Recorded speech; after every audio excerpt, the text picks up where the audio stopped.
First mutton gravy செய்கிறதுக்கு நான் இன்றைக்கி 1/2 கிலோ அளவு மட்டனை இந்த மாதிரி நல்லா வந்து சுத்தமாக கழுவி எடுத்திருக்கேன். இதை வந்துட்டு இப்போ ஒரு குக்கருக்கு வந்து ட்ரான்ஸ்ஃபர் பண்ணிக்கோங்க. இப்போது இது கூட வந்துட்டு 1 டேபிள் ஸ்பூன் அளவு இஞ்சி பூண்டு விழுது சேர்த்துக்கலாம். தேவையான அளவு உப்பு சேர்த்துக்கோங்க. இதில் ஒரு 1/4 டேபிள் ஸ்பூன் மஞ்சள் தூள் சேர்த்துக்கலாம். காரத்துக்கு ஏற்ப மிளகாய்த்தூள் வந்து சேர்த்துக்கோங்க. கொஞ்சமாக வந்து இதில் 1/2 டீஸ்பூன் அளவு மிளகாய் தூள் வந்து சேர்த்துக்கிறேன்.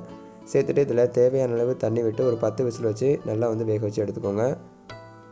ஏன்னா பொதுவாக வந்து மட்டன் வந்து வேக டைம் ஆகும். அதனால் 10லேருந்து ஒரு 12 விசில் வச்சு வேக வச்சு எடுத்துக்கலாம். இது வந்துட்டு ஒரு ஓரமாக இருக்கட்டும். இப்போது இன்னொரு பாத்திரம் எடுத்துக்கோங்க. அதில் வந்துட்டு ஒரு 4 டேபிள் ஸ்பூன் அளவு எண்ணெய் வந்து சேர்த்துக்கலாம். எண்ணெய் வந்து நீங்கள் ரீஃபைண்ட் ஆயில் எதனாலும் நீங்கள் சேர்த்துக்கலாம். எண்ணெய் வந்து சேர்த்துட்டு நல்லா எண்ணெய் ஹீட் ஆனதுக்கப்புறமா நான் ஒரு 20 சின்ன வெங்காயத்தை இந்த மாதிரி மிக்சியில் சேர்த்து நல்லா வந்து கொரகொரப்பாக அரைச்சி எடுத்துருக்கேன். ரொம்ப ஃபைனாக அரைச்சிடக்கூடாது. ஓரளவு மீடியமாக அந்த மாதிரி அரைச்சிட்டு சேர்த்துக்கோங்க. சேர்த்துட்டு நல்லா வந்து கலந்து விட்டுக்கோங்க. இந்த எண்ணெயிலே இந்த சின்ன வெங்காயம் நம்ம நல்லா வந்து மிக்ஸ் பண்ணி வரணும். அதோடைய கொஞ்சம் பச்சை வாசனையும் போய் நம்மளுக்கு வெங்காயம் கொஞ்சம் வந்து வெந்து வரணும். ஸோ அது வரைக்கும் நம்ம வந்து கலந்து விட்டுக்கிட்டே இருக்கலாம். ஒரு 5 நிமிஷத்தில் வந்து ரெடி ஆயிரும்.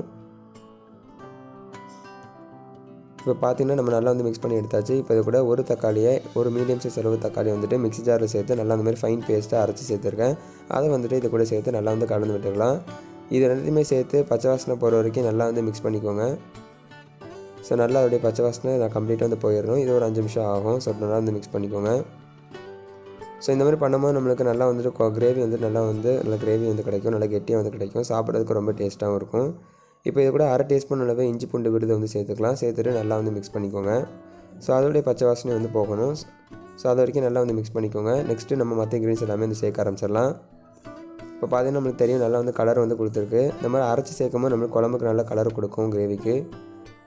இப்போ இதெல்லாம் சேர்த்ததுக்கப்புறமா இது கூட வந்து மட்டன் மசாலா தூள் வந்து சேர்த்துக்கலாம். இதில் வந்து ஒரு 3 டேபிள் ஸ்பூன் சேர்த்துக்கிறேன். சேர்த்துட்டு நல்லா வந்து மிக்ஸ் பண்ணிக்கலாம். ஸோ இதோடு சேர்த்து நல்லா வந்து மிக்ஸ் பண்ணிக்கோங்க. நம்ம இந்த மாதிரி சேர்த்து அரைச்சி சேர்க்கும் போது நம்மளுக்கு குழம்பு வந்து நல்லா கிரேவியாக வந்து வரும். ஸோ நல்லா கெட்டியாக இருக்கும். சாப்பிட்றதுக்கு ரொம்ப வந்து டேஸ்ட்டாக இருக்கும். இப்போது இது எல்லாத்தையும் நல்லா வந்து கலந்து விட்டுக்கோங்க. இதோடைய பச்சை வாசனை வந்து போகணும். ஸோ இப்போது நம்ம இதில் அவிச்சு வச்சுருக்க மட்டனை வந்து சேர்த்துடலாம். ஸோ அந்த தண்ணியோடு வந்து சேர்த்துக்கோங்க. நல்லா வந்து மிக்ஸ் பண்ணிக்கோங்க. ஸோ இது எல்லாமே கம்ப்ளீட்டாக வந்து பச்சை வாசனை போகிற அளவுக்கு மிக்ஸ் பண்ணிக்கலாம். இது வந்து ஒரு 5லேருந்து 10 நிமிஷம் அப்படியே வந்து ஒரு மூடி போட்டு மூடி நல்லா வந்து வேக வச்சுக்கோங்க. ஸோ அதோட நல்லா வேக வச்சிங்கன்னா அதோடைய பச்சை வாசனை வந்து போகணும் நல்லா. ஸோ அது வரைக்கும் நல்லா வந்து கலந்து விட்டுக்கோங்க. லோ ஃப்ளேம்லேயே இருக்கட்டும். இப்போ பார்த்திங்கன்னா தெரியும் நல்லா பச்சை வாசனை வந்து போயிடுச்சு. நம்மளுக்கு நல்லா வந்து கிரேவி வந்து சூப்பராக தயாராகிடுச்சு. கண்டிப்பாக இந்த மாதிரி சிம்பிளான ஒரு மட்டன் கிரேவியை கண்டிப்பாக வீட்டில் ட்ரை பண்ணி பாருங்கள். இந்த வீடியோ பிடிச்சிச்சின்னா மறக்காமல் நம்மளோட சேனலை சப்ஸ்கிரைப் பண்ணிக்கோங்க. தேங்க்ஸ் ஃபார் வாட்சிங்.